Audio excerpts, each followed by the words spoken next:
Hi, this afternoon I'm going to show you how to do artichoke hearts. Now you have to bear with me because this is only day 2 of me doing them, so I've not done that many, so it might go disastrously wrong. But we've grown so many artichokes this year that we decided that we really needed to learn how to get the hearts out of them. So you need a knife, a spoon, artichokes, a bowl of lemony water, so I've just put some lemon juice in some cold water. And this is how you do it. If you don't like ants and don't like earwigs, then you might want to get somebody else to do it because lots of them have been coming out to get me today. So about halfway to 2/3 of the way down the artichoke you cut them. They're quite hard.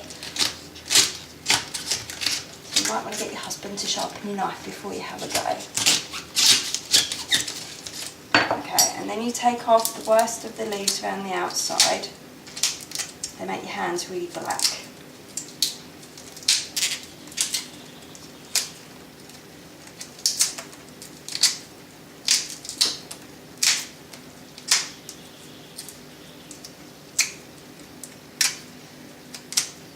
And then I take a little bit of the stalk off and then sort of shave down the rest of the artichoke. You're trying to get all the really dark green off. And choose a knife that you're comfortable with. As my husband would tell me, my knife is too small, but I don't like a big knife, so I always go for a knife that I'm comfortable with.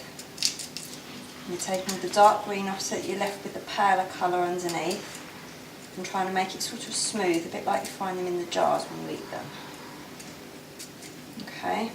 And then on top you've got the outer leaves here, and then this little soft bit in the middle, which if you stick your spoon into, you find all the chokey bit in the middle, so it's the floury bit, and all that's got to come out because you can't eat the choke bit, it makes you choke. So you take all that out. The quicker you do it, the less black they get and the less black you get, but I haven't perfected my speed yet, so sorry.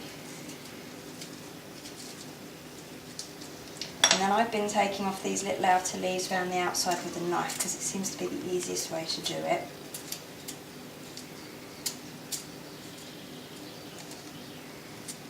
Again, just tidy it up around the edge. I'm sure I'm being very faffy. Right, and then get the rest of the middle out.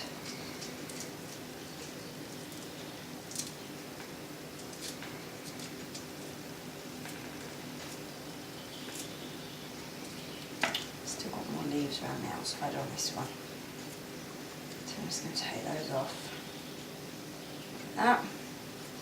Alright, so there you've got your artichoke heart, and you can see how quickly it goes black. So I've just been scraping the worst of it off in the middle and then dunking it in my bowl of lemon juice. Then when I've finished them all, I'm just going to put them into a bowl of boiling water for about 10 minutes to boil them. And I'm going to cut them in half before I do that and then boil them, and then we're going to put them on the barbecue for a few minutes. So we'll see you later. Okay, so now the artichoke hearts are in the pan. I forgot to cut them in half before I put them in, so I'll do that when they come out. They've nearly had 10 minutes now, so it's nearly time for them to come out. Okay, so I've got the artichokes out of the pan, and now I've remembered to cut them in half. So they're all drained here and ready. I'm just going to pop them into this olive oil, which my lovely husband has put oregano, basil and garlic in for me. So we're just going to pop them in there and toss them up.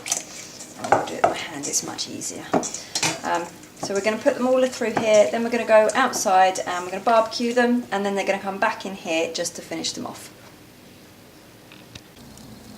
Okay, so now we're outside and I have put all the artichoke hearts into my cage because I didn't want to play with them on there, and I'm not very good at all this outdoor cooking lark. Usually Stephen does it all. So I'm going to put them up on here, and then I'm going to get told when they're ready to come off and be turned. And then we're going to put them back into the olive oil when they're done. So we'll show you them when they're all done and ready to go.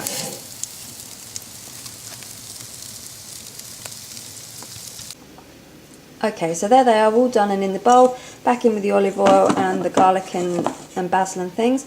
I can tell you because I've already tried one that they're very yummy.